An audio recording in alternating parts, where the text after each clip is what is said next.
પહેલાં એલએનટીના નંબર્સ પર આપણે ધ્યાન આપવું જોઈએ અને જોઈએ તો એક હેલ્ધી સ્ટાર્ટ જોઈ રહ્યા છે FY26નો એલએનટી માટે અને એક રોબસ્ટ અહીંયા ઓર્ડર બુક છે અને સાથે જ એક સ્ટ્રોંગ એક્ઝિક્યુશન કરતાં આપણે જોઈ રહ્યા છીએ ને જે નંબર્સમાં રિફ્લેક્ટ થઈ રહ્યું છે. એલએનટી કઈ રીતના તમે જોશો? તો મારા ખ્યાલથી જ્યાં સુધી મારે ઘણા વર્ષોથી પ્રીતિ આપણે આ કંપનીની ચર્ચા કરી રહ્યા છે.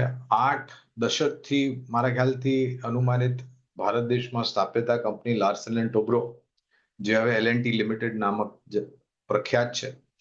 ગઈકાલે સાંજના પરિણામ આવ્યા. પરિણામો જોઈને હું તો બહુ જ ઉત્સાહિત હતો અને મેં એક ટિપ્પણી બી કરી બ્રેક પર ગયા પહેલા એલએનટીના પરિણામ કે કાર્યક્રમના શરૂઆતમાં કે એલએનટી જેવા પરિણામ આપણને વધારે પડતા જોવા મળે, બાકી અન્ય કંપનીઓમાં તો વધારે સારું, જેનાથી આજે નિરાશા છે પહેલા ત્રિમાસિકની થોડી ઓછી થઈ શકે.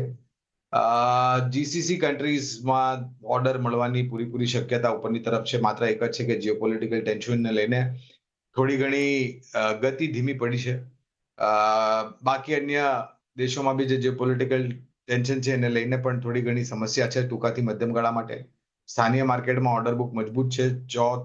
ચારે તરફથી જે બી કારોબારમાં એલએનટી છે એમાંથી સારું યોગદાન ઉપરની તરફ આવ્યું છે.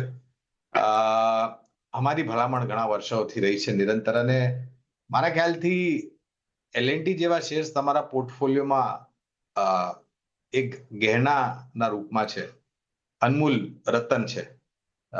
હું તો એ હદ સુધી કહીશ કે જ્યાં સુધી તમને રૂપિયાની જરૂરત ના પડે ત્યાં સુધી તમારે એલએનટી નું જો તમારું રોકાણ હોય તો વેચવાની વિચારધારા ન રાખવી જોઈએ જ્યાં સુધી તમને રૂપિયાની જરૂરત ના હોય ત્યાં સુધી. એબ્સોલ્યુટલી. તો આ એક અમુક જે કાઉન્ટર્સ હોતા હોય છે તમારા પોર્ટફોલિયોના હોય છે which you can pass it on to the next generation.